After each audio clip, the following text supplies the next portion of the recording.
now, coming to you live from Huntsville Attic Studio, it's Pop Culture Philosophers. And here are your hosts, Rockin, Robbie, Billups, and John Hammertime Holshoe. Hey, it's the Pop Culture Philosophers. My name is John Hammertime Holshoe. With me, always, Rockin' Robbie Billups. Hey, John, how is it? It's good. It's good. I'm happy to be here. Yeah. Tonight, 90s comic book films. 90s. Why in the hell are we doing a show about 90s comic book films, John? Because I thought the show was going to actually air in the 90s and we'd be step ahead of the game. It was originally just comic book films. With us tonight, we have some fantastic pop culture philosophers. We have, ladies and gentlemen, James Lineback. Hello, everybody. Thank you for being here, James. Thank you for having me. It's lovely to have you again. Also, the original host of the Smile or Else show, Mike the Voice Matthews. Woo, yay! Thank you for being back here in the Huntsville Attic with us. Thank you, everybody. It's Woo! great to be back. Yes. Yeah. Yes, indeed. John looks thrilled to have me here. Yeah. The idea for the 90s comic book movie podcast kind of almost originated, had its germination, if you will, in the mind of Mike Matthews. Did it not? Yeah, I mean, there's a bunch of podcasts. You asked me to ideas write a that we blog have. about Spawn. Oh, yeah. And if it was important or not. So I guess we'll get to that. Let's talk about these 90s comic book films. They're pioneers, are they not? I think that they are very important, trailblazing films that are actually ahead of their time in scope and story, but way behind in technology and ability. What do you think, James? They were definitely behind in technology, that's for sure. Yeah.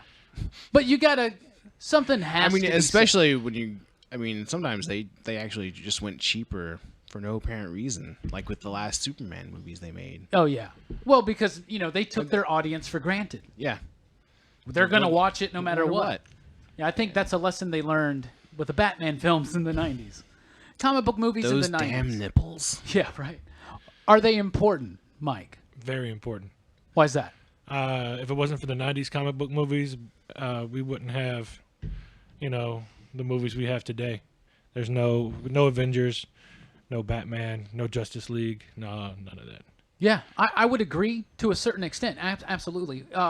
We needed, basically the 90s are the petri dish for the comic book film of the later date that's going to come. John, what do you think? Yeah, again, you see a lot of them testing the waters. You see them a lot of doing smaller comic book franchises. They wasn't just the big, let's make a Superman movie. It's going to make money. So you see them venture off and do some other things. I think one of the big influences on those to show that all comic book films don't have to be shiny and happy was the 89 Batman. I know that's pre-90s. Yeah. But I think they had a big influence on comic book films that say, hey, you can do a darker, grittier, more serious film and still rake in dough. Because the 89 Batman made, I think, I could be off on the math, $1 gazillion dollars. Aside from the Superman films, you can't really think of many comic book films of the 80s. So Batman, the Tim Burton film, was the spark that set it off, and everybody was trying to see what else they could get. Now, they weren't necessarily going after these properties, and there were a lot of properties in comic books that they couldn't do, but they were trying to go after Batman-like characters, whether they were pulp characters or from independent comics, or whether they were characters that were created on their own, like Darkman, and stuff like that. What is it about 90s comic book movies that has any kind of impact on today's comic book movies, Mike? All right, so what the impact of the 90s movies are on today, groundbreaking CGI, really? I mean, that's kind of... The introduction of CGI as a valuable tool right, for superhero movies? Instead of doing stop motion and trick photography, you can now use, the digital, the digital age is coming about, and so you can do stuff. I mean, you're still going to have to use, props and, but it's more green screen and more effect-wise. All right, James, what do you think? I think it goes along with what we were saying earlier about the grittiness of it. They let things didn't have to be so pretty, Yeah. They made a mistake and went a little back to the pretty side with some of those later Batman movies, but, in general, they let things not be as perfect, and they told story more. They were more urban, more down to earth. Yeah. So you didn't have Hulk and Iron Man and Spider-Man, but you had Batman and the Shadow, and The stuff- Phantom. the Phantom, things that were a little bit more down to earth. John, what do you think about the impact? Not only was the CG, like he was saying, like that matured in the 90s, and you got some terrible CG, but they did take some risk with the CG. But in addition, you definitely saw some risk with the characters they'd make a film out of. Big one being Blade. I mean, Blade is a popular Marvel character, but not the most popular Marvel character, and that was a big impact. When you look at Spawn, who again was a big Image comic at the time, but if you asked a regular person on the street, they didn't read comics, they didn't know who the hell Spawn was. So I definitely think you saw more film companies taking risk on comic books, and then there was, if they did it right, there was a payoff. I was going to add also that some of the characters are not great and perfect. They're all a little flawed and dark. Yeah. Like Brandon Lee and the Crow. And the Crow, yeah. It's just kind of, wow, this is... You're saying with Spawn, they've died and come back to life. And Even in the Batman films, he's a conflicted individual, in those movies. I don't know about that last one, though, man. Yeah, maybe not Batman and Robin. He's conflicted, but in a completely different kind of sort. Speaking of Batman, no less, dominated the 90s. Oh, yeah. In comic book movies. What just a recollection of Batman and why it dominated in the 90s, James? Well, I mean, it also geared right into the toy craze. It had the toys, it had the cross media, The cartoon. the cartoons. Oh, yeah. You had all the stuff in McDonald's and special cups and all that stuff. I mean, there were so many ways. Yeah, Batman had get his that. back broke at the time. Giant stories they were doing. Yeah. Coinciding with the death of Superman. It helped comic books come up in general in the 90s. And Batman, of course, is the most popular comic book character. Mike, do you agree? What do you think about Batman? Yeah, I mean, I agree, but there's a lot of it has to do with the animated series because you just hit a large target audience of new readers, and just Batman. I love Batman, So I guess that's why they went a little kiddie with the last movies. Yeah, Because Batmania hit again in the 90s. They re-aired Adam West's Batman show. Oh, yeah. Had a Yeah. resurgence. It was fantastic. So it's just one of those that you can't really. I mean, there's Batman animated series toys. There's the show. It ran. I don't how long did that show run? Like The 10 Batman show? the Batman animated series show. About 7 to 8 years. So Of it's almost 10 years. So I mean, that's if you include Justice League, longer. yeah. I mean, so you're hitting a large target audience of new fans. Oh, yeah. So it's instant cash. John, I know you're a Batman fan. Love Batman. It was he's like James was saying, merchandise city. I mean, between the fast food and the T-shirts, especially '89 was the summer of the Bat, and that trickled into the '90s. You got Batman Returns in '92. Yeah, I think Batman Returns was even bigger than Batman. Batman Returns because know? Batman, I think, it caught a lot of people by surprise that weren't necessarily comic book fans, and it brought some people into comic books, and so Returns just rode on that. And same thing with Batman Forever, to lesser extent Batman and Robin. But then, of course, there was the animated film, which was the Mask of the Phantasm, and that was an awesome film, by the way. So there was this big, as far as single characters, Batman dominated the 90s.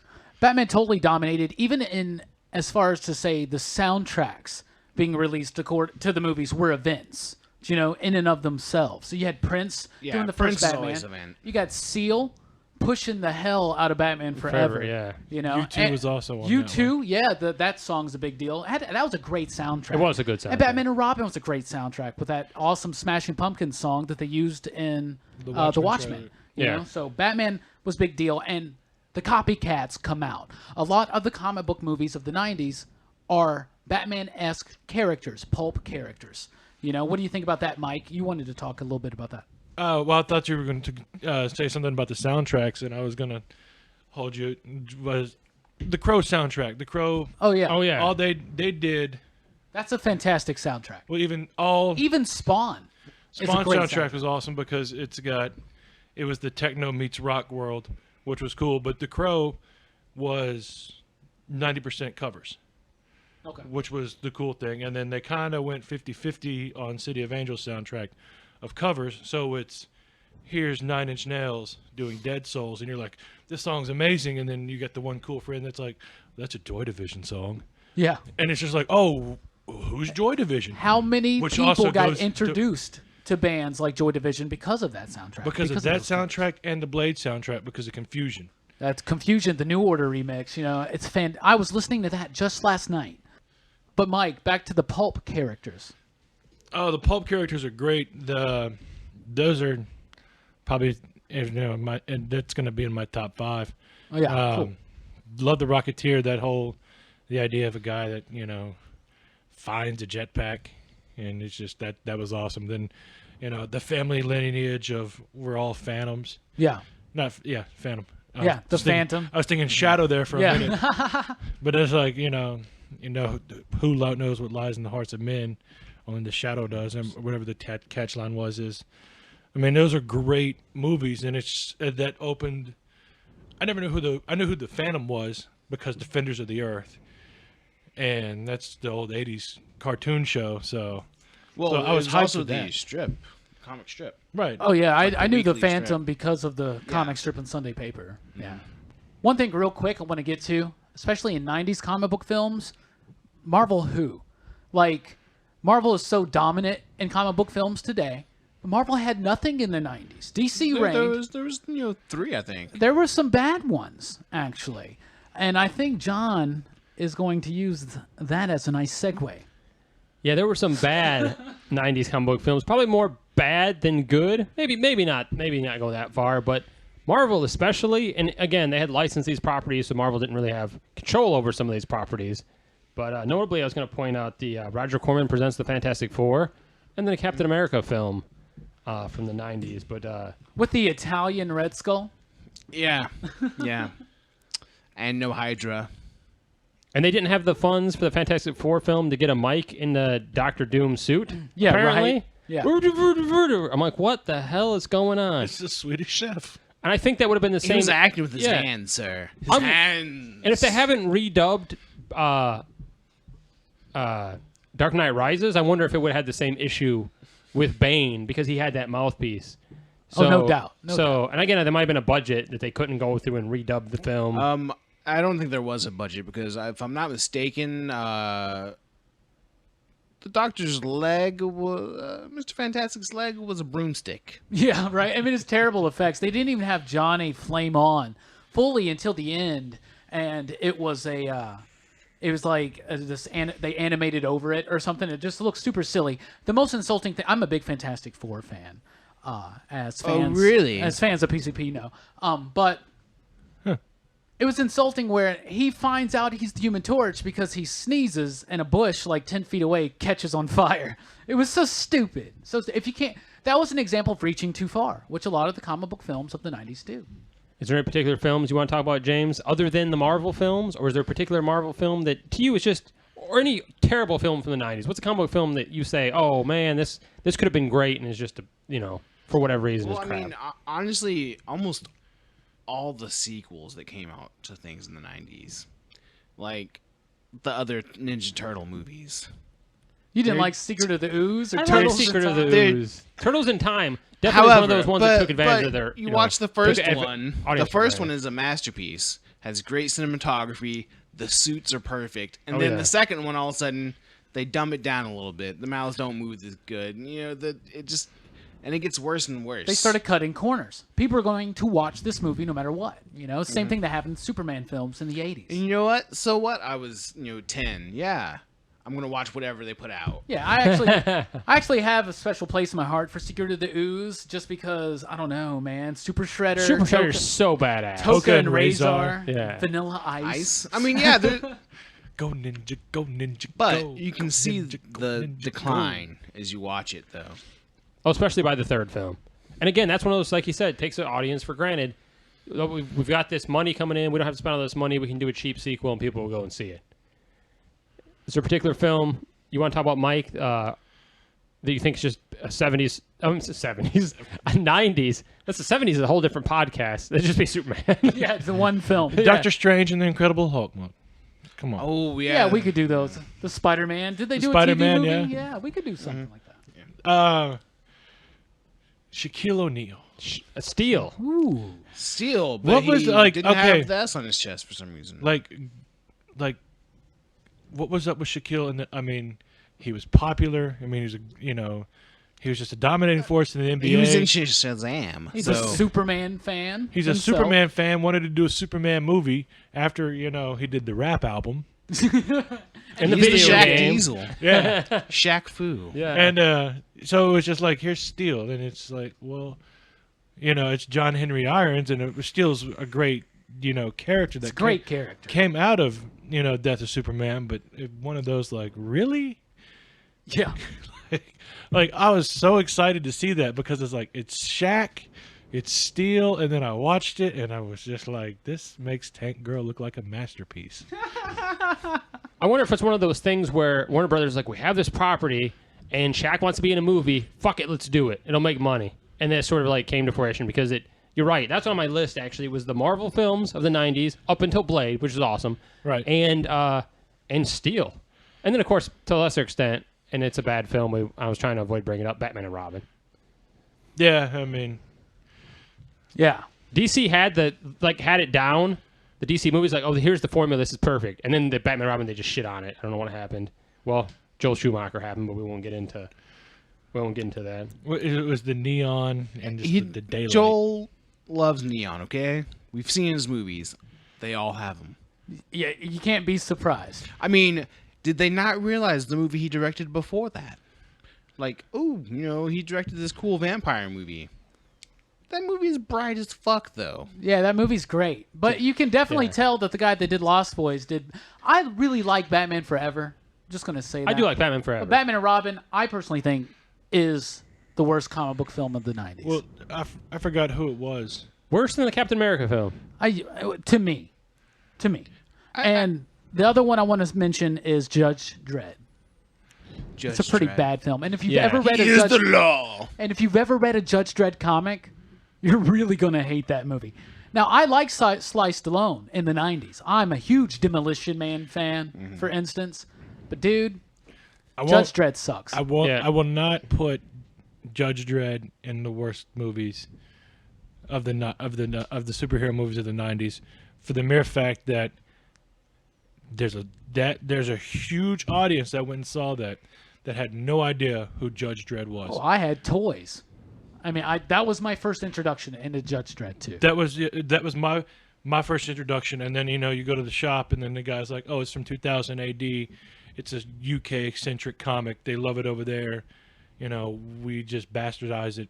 It's a bad movie though, man. But I think it's great for the industry because it's an indie comic that not a lot of people read, that it opened the door to. So I'm not gonna knock it because that whole Dark Horse made some awesome movies back in the 90s. Yeah, and I'm not going to disagree with you there. I think that every comic book movie of the 90s, even the bad ones, is very, very important.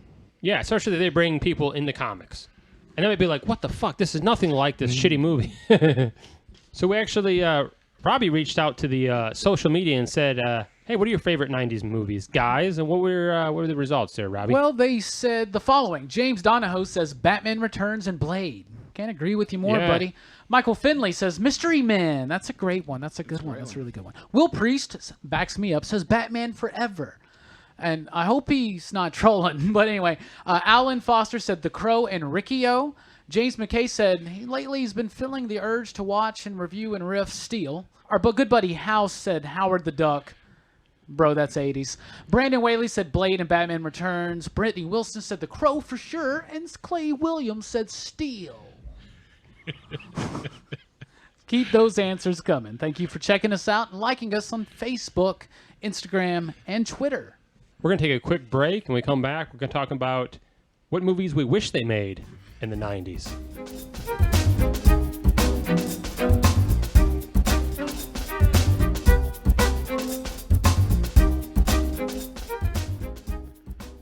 Hey gang, Rockin' Robbie here. I want to take a moment to talk to you about our YouTube channel. Make sure you log into YouTube and subscribe to Pop Culture Philosophers. We have lots of great content that you can only find on YouTube. So why not take a second and subscribe so you don't miss a thing? We really appreciate it and to show our gratitude. We will be having a huge giveaway the moment we hit 100 subscribers. So share the channel with all of your friends and encourage them to subscribe. You could be the lucky winner. In fact, we're all winners here, right? Once again, be sure to subscribe to the Pop Culture Philosophers channel on YouTube for tons of great content and very exclusive content as well.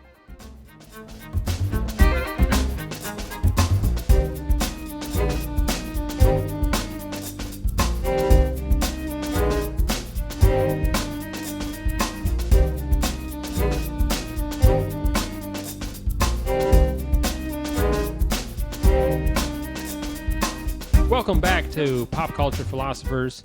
As always, like and share this episode, and you can win a cool item. This time it's a Blu-ray movie, a comic book movie. It's going to be a surprise what the movie's going to be. We're going to give away a 90s comic book movie on Blu-ray. So again, like and share. And as always, we're in the Huntsville Attic, so thanks for joining us. Continue to join us. I guess if you're just tuning in, we're talking about how are you just tuning in? It's a fucking podcast. Yeah, why would you start the podcast 20 I'm minutes going to jump in? to the middle of the segment. We're talking about 90s comic book films. One of the things I want to bring up was, since we're all comic book fans, and I think a lot of our listeners are, is there a comic book film in the 90s you wish would have been made? Is there a comic book property that you love that you say, hey, I wish they made this? Let's start with Mike. Is there a comic property you think, oh man, well, I wish that in the 90s they would have made this because it was my favorite comics or something I really enjoy or something that needed to be a film property? Do you feel like missed? I want to say the Green Lantern. I wish they had made a Green Lantern film because, it's just awesome. And that was a great story during that time, the whole Ron Mars and, how going crazy. And then you get Kyle Rayner, so it's a good jumping on point to bring in new fans. And maybe they would have used more practical effects than all the CG that was in the newer film. Right. So it might have been a I don't think there's a way to do Green Lantern without. There's no way. I was gonna say that I really wanted this to happen, and then that Justice League pilot came out. Oh yeah. And Martian Manhunter looked good. And then I saw how they did the Green Lantern, and it was just like, how would they do the effects? I didn't think about that. Like, you could make him look badass, but you're right. Some of the special effects for some of his powers, would be hard to do. There have been lots of green plexiglass involved, I believe. What about giant plexiglass? S green comes out and fist, giant plexiglass. You would have been it's just been stuff. a lot of wires. Yeah. I guess you could have animated all that by hand. Well, maybe an animated film would have been cool in the 90s. Kind of a la Batman Mask of the Phantasm. They should have done more solo Justice League character movies to follow that up. Is there other characters, James, do you think, or properties you feel would have been great comic book films in the 90s you feel like they kind of missed out on? For me in the 90s, I would have really loved if they'd made a Wolverine movie back then. Oh, they would have had Bob Hoskins probably. But that could have been cool. Or Robert De Niro. Robert De Niro, Imagine the Cape Fear, Robert De Niro playing Wolverine. Yeah. Or Danny DeVito. Where he would actually be a Wolverine. So you guys missed we license it, we'll do what the fuck we want. Because some people do take liberties with some of the properties. They do take some liberties sometimes, and sometimes that's where the downfall comes. I'm surprised because when you have a comic book that has and there's many issues to take from. I'm surprised that some of these companies just go in a different direction when everything is written. You don't have to do anything. That shit's already written for you.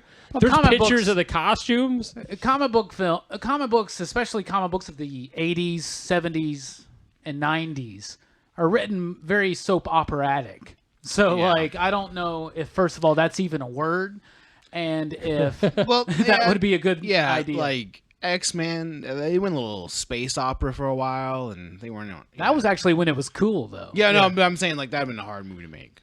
Robbie. There's another person that showed up on the show, Robbie, but he left. So Robbie, yes, we'll just cut this whole part out. Robbie, yeah. Well, I just thought of one when I mentioned that thing about Mask of the Phantasm, doing follow-ups with Green Lantern, Superman, The Flash, Wonder Woman, Martian Manhunter. That would have been cool if DC would have started doing animated films in the 90s for more than just Batman. Yeah, because their new animated properties have been phenomenal. We'll agree there. My number one, it's a Brian Michael Bendis book that was in development hell forever. I believe it still might be. Brian De Palma, I believe, was attached to it for a while there.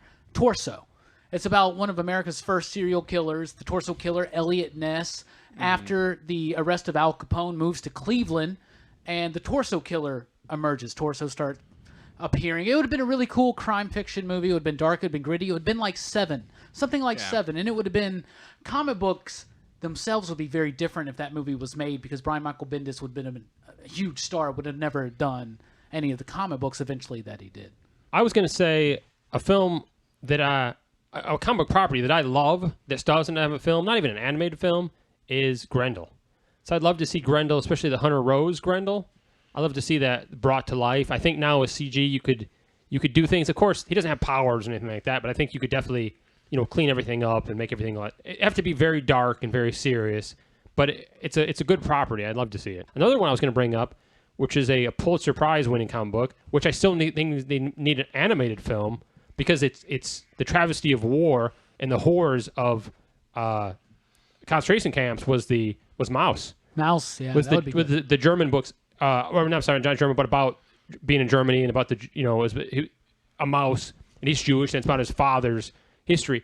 But it's beautiful and it's sad. But when I was a child, that was one of the first comic books I read that was not superheroes, and it hit me home. I didn't honestly grasp the horrors of this. But of course now, you do have some films that are out there that have come out since that do kind of shed light on that or show more about that. So maybe it wouldn't have it's still an important comic, don't get me wrong, a graphic novel, but maybe the film is less important to be made nowadays. That would have been an amazing animated movie.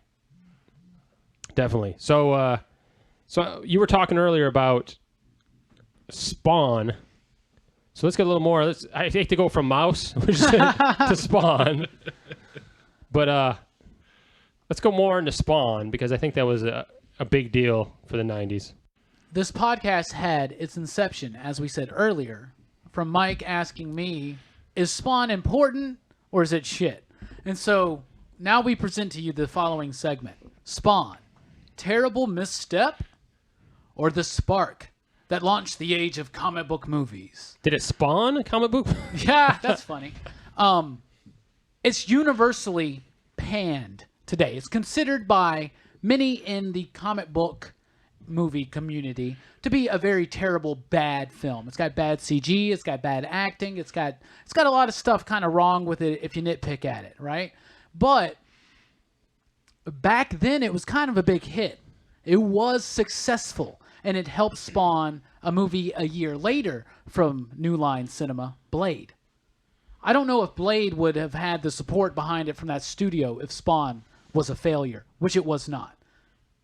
It had a $40 million budget, and it grossed $88 million. Not too shabby. Not too shabby back then for an August film in 1997. It debuted August 1st that year. It was directed by Mark Dippe, I believe is... So there was a director. Yeah, there was a director, and I was curious to know what else he had done. Some of his most notable films would be Halloween Town High, The Reef Part 2, and the animated Garfield sequels to that Garfield movie. I thought you were going to give us serious films, and that's what you gave us? No, that's what he's done. So okay. And Those are his serious films. Spawn was his masterpiece. Spawn was his first film. It was kind of a big deal. I think that today, even though people think kind of bad of it, it's very important, like Mike was saying earlier, the use of CG. The idea that CG could be used to make a comic book film, because that was the problem with comic book films before. That's the reason we had things like The Shadow, The Phantom, Dick Tracy, Batman. They were more easier to do. They're more down to earth. You couldn't really do the fantastical stuff yet. Green Lantern, we discussed, that would have been very hard to do, very difficult.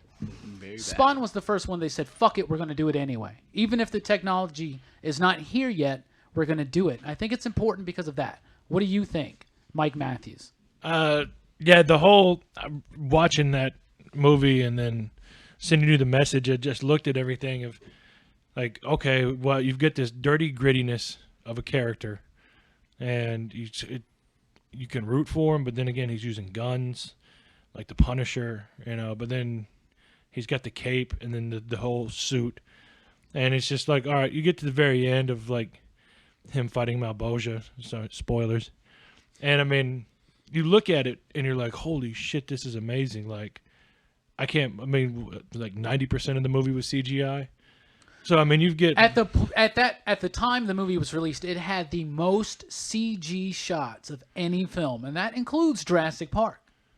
And so like they did a lot. I mean, Jurassic Park, Terminator 2, Indiana Jones, and Last Crusade, The Mask, even stuff like The Crow. They used CGI, but it wasn't all out. Just the whole. I mean, Spawn's cape. You look at it and it's just like that's just a CGI nightmare. But at the time, it was like, holy, how are they doing this? At the time, yeah, it was a big deal. I mean, the people doing the work on that film were like the top. They were artists. Like, now, for would real. you say that they had the resources that like Spielberg had with Jurassic Park, or I would that say eventually? I don't think they even had the same amount. I think they did. I think for the technology they had, they did a tremendous amount of New Line was awesome nothing work. compared to Universal, and then Men in Black I think was the same year, 97, and it had better CG, but Spawn had more CG. Now maybe that kind of limited them. They were using CG for like the Violators' farts and shit like that. You know, like for any random ass thing. But I remember when I was a kid, I liked Spawn a lot, and everybody my age did. James. I would say definitely on the topic of it being important, most definitely, because not only was it them putting a lot of effort into a comic book movie, because I mean, no matter how bad you think that CG is, those guys spent months on each one of those shots. Probably up until a week before it was released. And his cape goes through people a couple times. Yeah.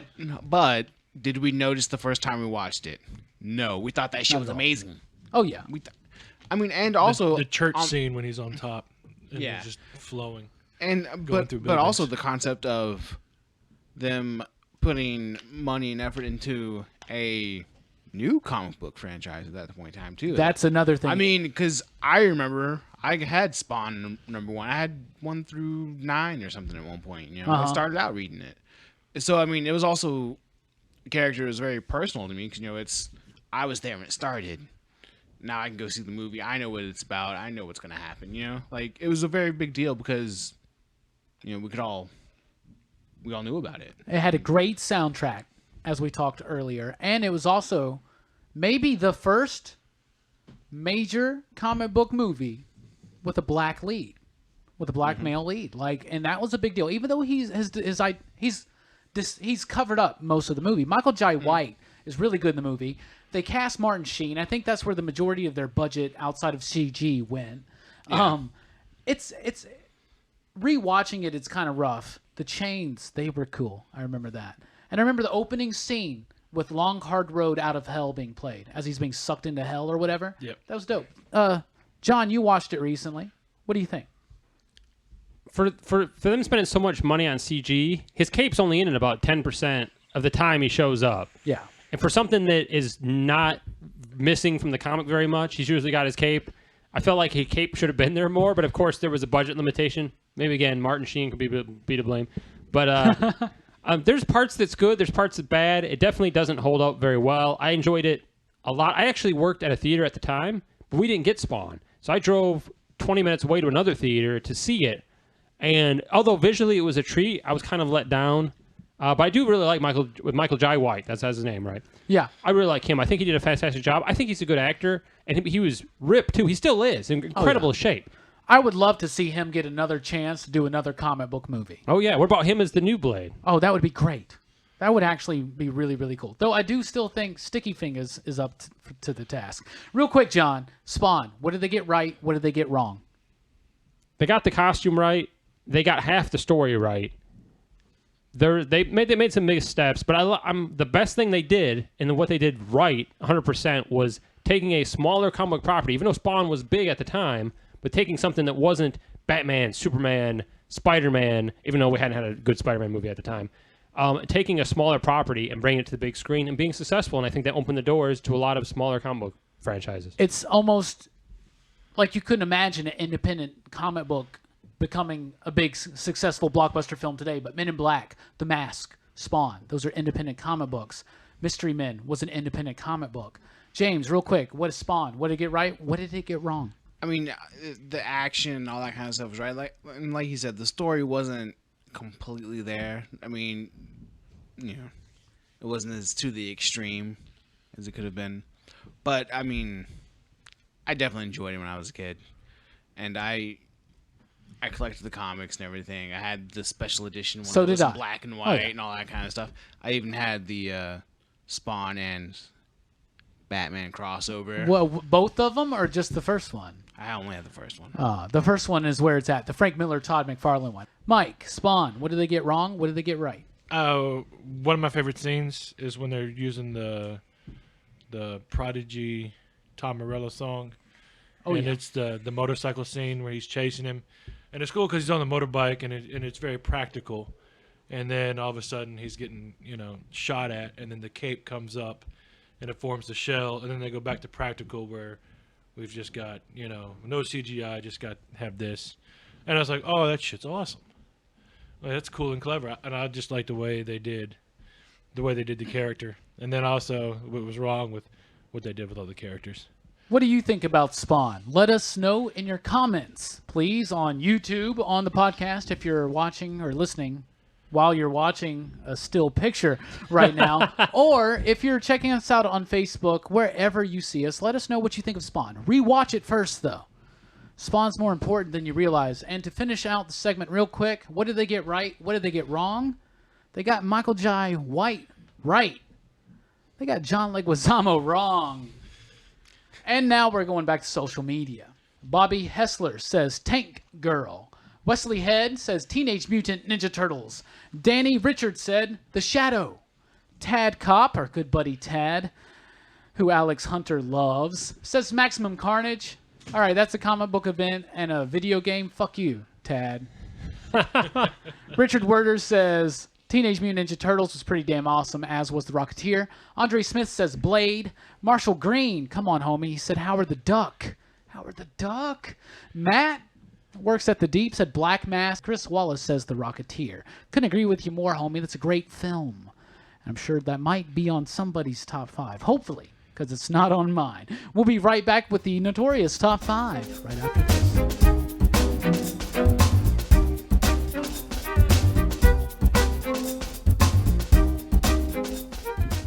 Hey guys, Rockin' Robbie here. I want to thank you for all of your support. Whether you check us out on YouTube, whether you listen to the podcast, which obviously you are doing right now, or if you come check us out at our live events. For instance, coming up, we have our appearance at the Huntsville Comic and Pop Culture Expo at the JC's building on March 19th. That is a Saturday. Be sure to come and check us out. You might get some free stuff. You can help out, support Pop Culture Philosophers. Also, be sure to subscribe to our YouTube channel and to like us on Facebook. Be sure to check out the website all the time. We got blogs coming up, and we got more podcasts, old school podcasts and new school. So thank you for your support, and please continue your support and check us out on YouTube, Facebook, our website, popculturephilosophers.com, and at the Huntsville Comics and Pop Culture Expo in Huntsville, Alabama, March 19th.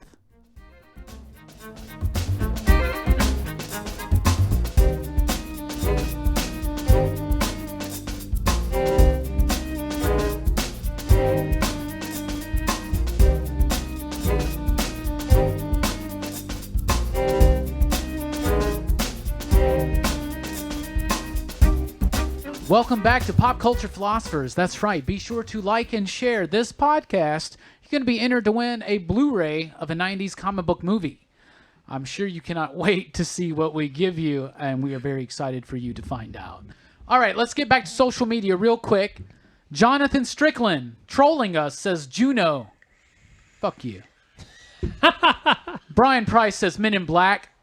Lance Allen says Blade, I guess. Mostly garbage to choose from. And Jeremy Day says Batman Returns, I guess. The 90s were dark times for comic book films. Well, they were dark times, but dark times for different reasons because they were dark stories with dark characters. And we've already talked about that. But that's what we got from the guys. The best answer of the night, though, Kenny Jowden. He says his favorite 90s comic book film is The Invisibles. You know, the one with Keanu Reeves. Oh. Yeah. Yeah, I get that. So you were talking about the social media, and people were talking about a lot of bad films. Like, oh, there's not a lot of pick from. That's not actually true at all. I feel there's a lot of great films. So much so that we had to each narrow down to our top 5. Yeah, it's definitely enough that we can pick up a top 5. Yeah, and actually it was hard for me to even pick a top 5 because there was a couple other films I wanted to squeeze in there. I wanted to do like a top 8, but we're going to go with the top 5. Hell, I could have probably done a top 10. So the top 5, we're actually going to start with James. What would you say? We're going to go in descending order, but let's give you to kind of hold off. You know, give the audience something to wait for, or not. Maybe they're going to turn the fucking show off. Give us your number 4 and your number 5, and then your number 4, if you could. Okay. So, of top 90s films, number 5, James. Darkman, the movie that came out of someone being mad that he couldn't do another movie. Now, I like Darkman. I'm a big Liam Neeson fan. That's actually based on a comic book? I didn't know that was based on a comic book. Kinda, but not really. Okay. Oh, wow. Okay, we'll give it to him. Okay. Well, I mean, you know, If people said Howard the Duck, yeah. which was At least in this the 80s. movie was in the 90s. And I did enjoy the film. It doesn't make sense still to this day how he could talk when he didn't have lips, but... Do I have to? I'm going to restructure my list then because I got to put Meteor Man in there. Just joking. Well, I was going to have Blank Man at my number 2, but, you know. James will give it to you, but fuck you. But Liam no, Neeson. and it's a cool movie. I mean, It you is. know. And then Darkman went on to train Batman.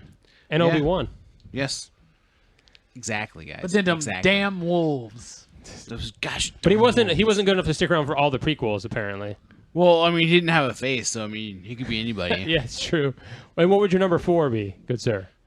The Rocketeer, man. I mean, honestly, The Rocketeer. thinking back, that is one of my favorite movies. man. Actually based on a comic, from the 80s. And they continue. IDW still does the comics, I believe. Plus, also, I really liked the styling. Like, I loved the helmet and the way it flowed together and everything. Yeah. It's a good movie. It's a very classic film. Like, meaning it feels classic when you Yeah. watch it. I mean, and of course, it's set in 1930s Hollywood, so Yeah, that Art Deco style. I love the style. And it was a great film. Fun film. Holds up well, actually. Yes, it does. and I mean, come on, who doesn't love Billy?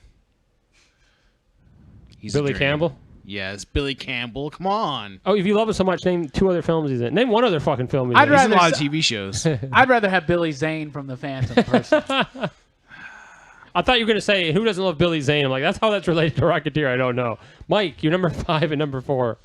All right. I've got my number 5 was kind of a two-parter.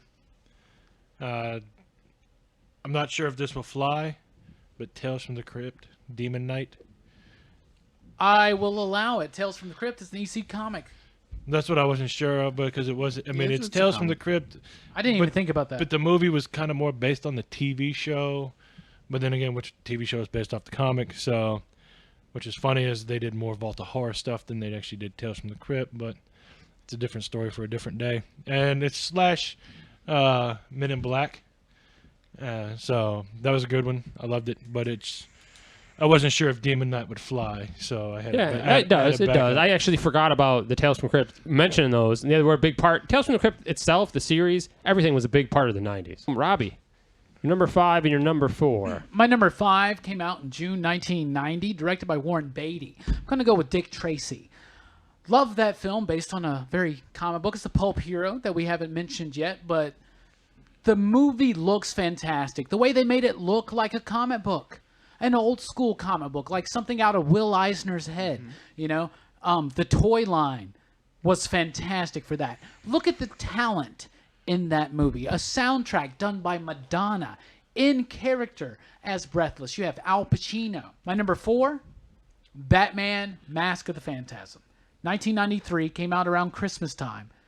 Eric Radomski and, of course, the great, brilliant Bruce Timm directed that film. We did the PCP movie night on YouTube. Check it out. That movie's brilliant. Love it. One of the best Batman films of all time. Period. It actually is. Animated or not, phenomenal. My number 5, I'm going to throw a Blade in there. It was Mike's number 4. It's going to be on everybody's list. It was a great film for its time. It holds up well. For its time. Come on. Well, I'm saying It's a great film. it's a good film when it was introduced because that was the first successful Marvel film property, the biggest Marvel film property at the time, and they did a really good job. And Blade still isn't one of the biggest Marvel characters. You know what I'm saying? When in the Marvel, I think Marvel has got a lot of great characters. So in the grand scheme of things, he's one of the smaller.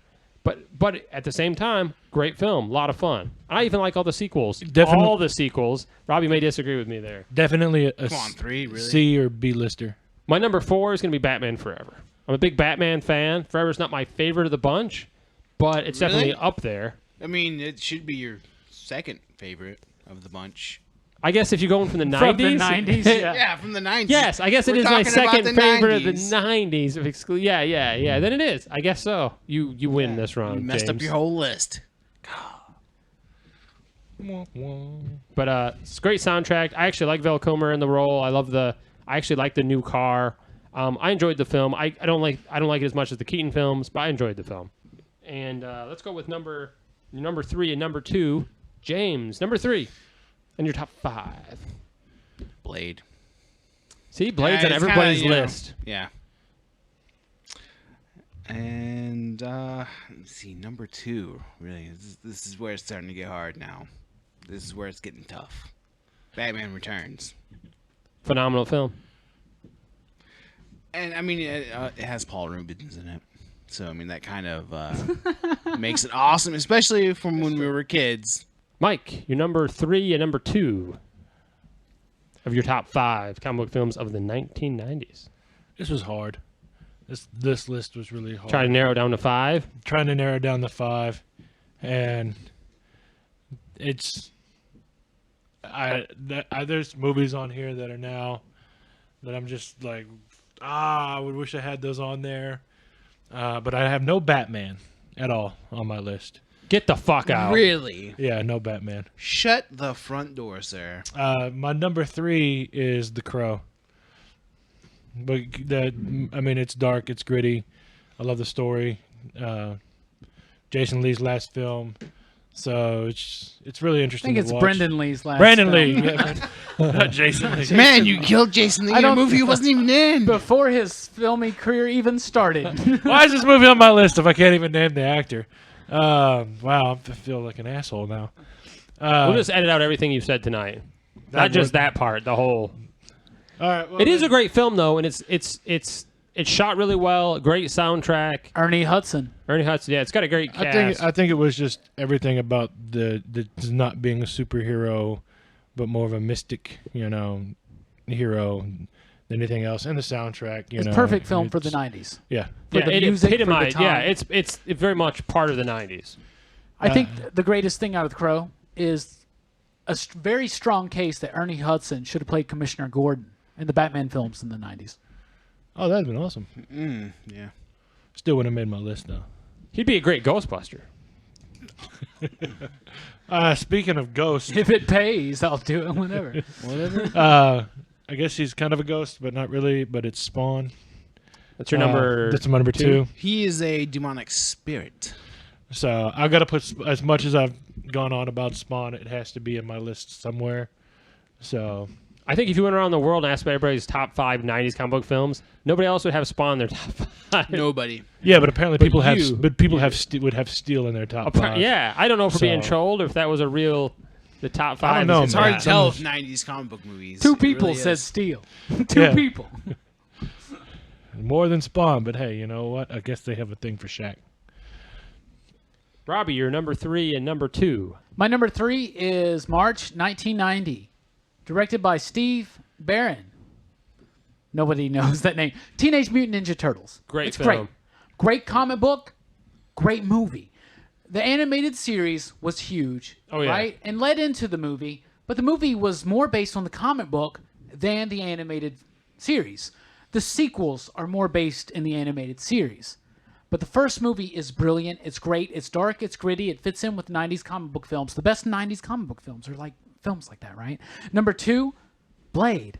Blade changed my life. Blade's so badass. I love Blade from the Tomb of Dracula comics, from the Night Stalker comics in the early 90s, from the Spider-Man animated series in the mid-90s. And then in 1998, I watched Blade, and I had a brand new obsession in my life. Like, I forgave every Wesley Snipes film that had ever been made, to the point that in the future I defended The Art of War as a good film because I had such a man crush on him from Blade. And Steven Dorff. I love that movie. So great. You had a major crush on Steven Dorff. The cool thing about the 90s, aside from Batman, you have comic book movies that are made with characters nobody knows. People don't even know they're comic books. Men in Black, The Mask, Mystery Men, all this stuff. Blade was one of those things. It was just a badass action film. And it really hit, and it let Marvel know that their time was coming. I'm going to touch on 2 films. Number 3 for me was The Rocketeer, which we've already briefly discussed. Billy Campbell, Jennifer Connelly. Love the film. Yeah. Great. Love the Art Deco. I love everything, design of it. Just had so much fun watching that movie, and still to this day. And the Blu-ray's available, by the way. I recommend picking it up. For the most part, the effects look pretty good. Sometimes some of the in the air, flying around scenes kind of but for the most part, holds up really well. Love the Rocketeer. My number 2 is going to be something that Robbie just mentioned: Teenage Mutant Ninja Turtles. Turtles. It was Jim Henson, I believe, Studios that did the costumes, and they're phenomenal. They look so great in real life. I mean, as far as practical effects go, I mean, they nailed it as far as comic books go. I mean, they nailed the Turtles. Definitely. And you can do it without excessive CGI. And I'm happy they didn't have CGI back then because they did the Turtles so damn well. Love it. Love Ninja Turtles. And that was, again, I knew the cartoon. I didn't read the comic book. I didn't think to pick the comic book up after the fact. A little more graphic than I expected it to be. But I love the movie. And still love the movie. Not much color in it. So now we're going to get down to our number 1, which we've been waiting on. So we're going to do a refresher here. James, before we get to your number 1, you said your number 5 was Darkman with Liam Neeson. Number 4, Rocketeer. Number 3, Blade. Number 2, Batman Returns. What's your number 1 favorite 90s comic book film? It's already been mentioned twice tonight, but Teenage Mutant Ninja Turtles, man. It is my favorite. I mean, it's one of those movies that once I was in film school, I realized it really was my favorite for a lot of good reasons. Like the way it's shot, the effects, everything. I mean, to me, like everything comes down to that one shot when Raphael is rushing out into the subway to save April O'Neil. And when the camera first zooms in, you feel and you're right in Raphael's shoes with his anger. Because you're coming in and that camera shakes so hard. He doesn't wear shoes. Shh. But the camera comes in and it's shaking so hard, and you can feel his anger and everything and his rage as he's coming in to decimate those foot. And, I mean, awesome soundtrack. Who doesn't love the Turtle power? Turtle power. It was great a soundtrack. Great film. Yeah, and it was a great film. And again, I'm happy it wasn't CG because the special effects, the practical effects, the costumes hold up really, really well. But great film. I agree with you, Turtles. Can't go wrong with Turtles. Mike, your number 5 was I love Turtles. Demon Knight. Yes. Or Men in Black, depending how we were grading. Yes. Number 4 was Blade. Number 3 was The Crow. Number 2 was Spawn. Yes. What's your number 1 favorite comic book film of the 90s? Well, it's not a Batman movie and it's not a Turtle movie, so must suck. No, it's on yours. You didn't give it high enough, but my number 1's The Rocketeer. I mean, that movie holds fond Chris memories. Wallace is down with you. That's a good movie. Yeah. I want a jetpack. Every kid wants a cool jetpack. I want to be able to fly around, Exactly. The art deco and the style of the way it felt like a 30s movie. I mean, it was great. And the mere fact that you can save the day by covering a hole with chewing gum. I mean, come on. And a film that was in limbo for like 7 years. I mean, the comic came out early 80s, 83, I think, and they bought the rights right away, and it was in limbo because one of the things holding them back is they wanted to change the mask. They're like, we don't like this helmet. And the helmet eventually stuck to the original comic design, but it works. I mean, that helmet's iconic. Oh yeah. And people recognize the Rocketeer still today, despite the fact that other than there's a series, there's an IDW has a series, but other than that, I mean, how many hasn't been a whole lot of companies new have things. copied that mask since? Oh yeah, Robbie. I want to hear your number 1, but first, your number 5 was Dick Tracy. Your number 4 was Mask of the Phantasm, phenomenal movie. Number 3 was Teenage Mutant Ninja Turtles. Number 2 was Blade, Vampire Hunter.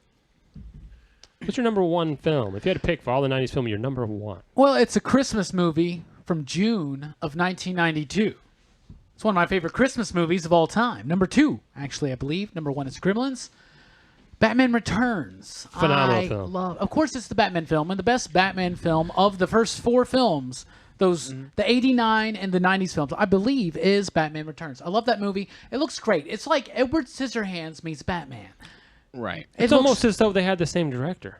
Yeah, Tim Burton. Tim Burton's vision of Batman is not quite so based on the comics, but I don't mind that because I think Batman is open to interpretation. Batman is the Shakespeare of comics. He transcends genre and ages. You can set Batman in any age, on any planet, in any type of story, and it would work.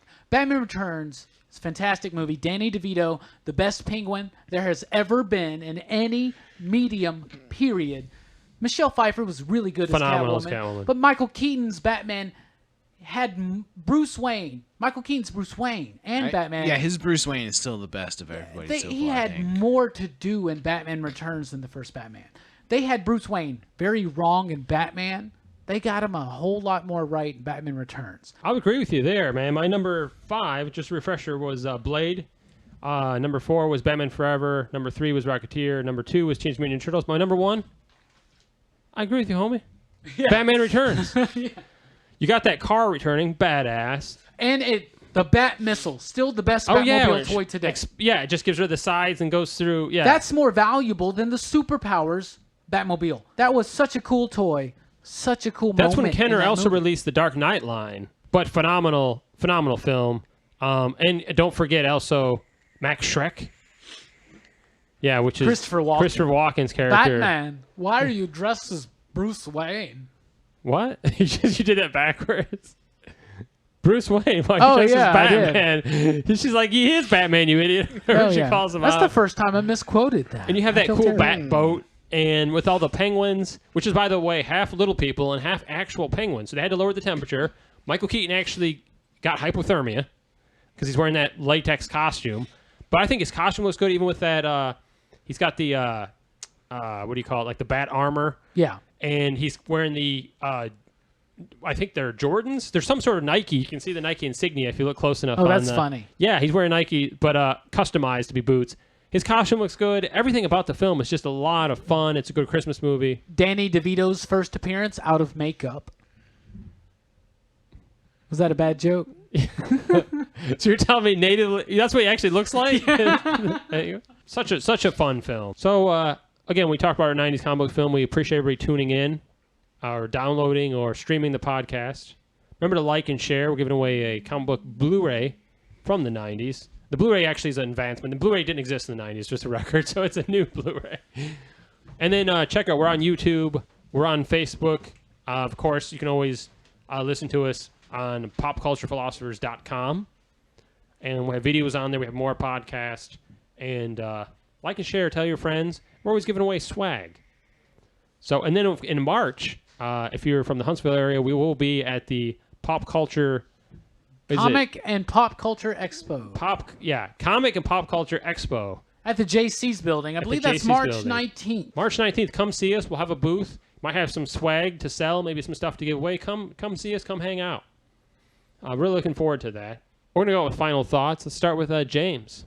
Without the dark, gritty comics of the 90s, we would not have the super blockbusters that are Iron Man, Captain America, the Avengers, any of those movies. And Mike, your final thought. Okay, nothing. Robbie, your final thought. Final thought, basically, give the 90s comic book movies another chance. If you listen to this podcast, you heard what we said, and view them with different eyes. A lot of them are bad, but, dude, there's a lot that are good. Rocketeer. Blade, the Batman films, The Crow, Spawn, Mask of the Phantasm, TMNT. Look at them in a different way. And I really want to say look forward to lots of blogs coming up soon. From me, from John, from James even. Uh-oh. Top 5 blogs coming very soon. And John, what are your final thoughts? Same thing. I mean, I can't reiterate everything that's been said already. Is that there's a lot of great 90s comic book films. I think people forget some of the good films that are out there. Howard the Duck is not one of those fucking films. That's an 80s film. But there's a lot of good films out there. And then they had a big influence on comic book films going forward, to take more risk and to be more creative or approach properties that people wouldn't previously thought could be done as film. So we appreciate you guys joining us, listening to us. We love our listeners and the reason we do the show. Next episode, tune in, 80s horror. Ooh, 80s horror. So we did 90s comic book films, and we're going to continue that decade, and we're going to, not that decade, talk about decade films, because I think as much as 80s, 90s and comic books were a big deal, 80s, so many horror films, so many great horror films, so many great franchises. Big blow up because of the 70s stuff. A lot of cool stuff in the 80s, right, James? Most definitely. All 3 of us will be on that show. I'm looking forward to that. And that's it. See you next time. Same bat channel, same bat time. I think I messed that up. Actually, you said it right that time. Oh, it doesn't matter. I mean, you can download the show, and so you don't have to tune in. Just bat locate the website. Yes. Good night.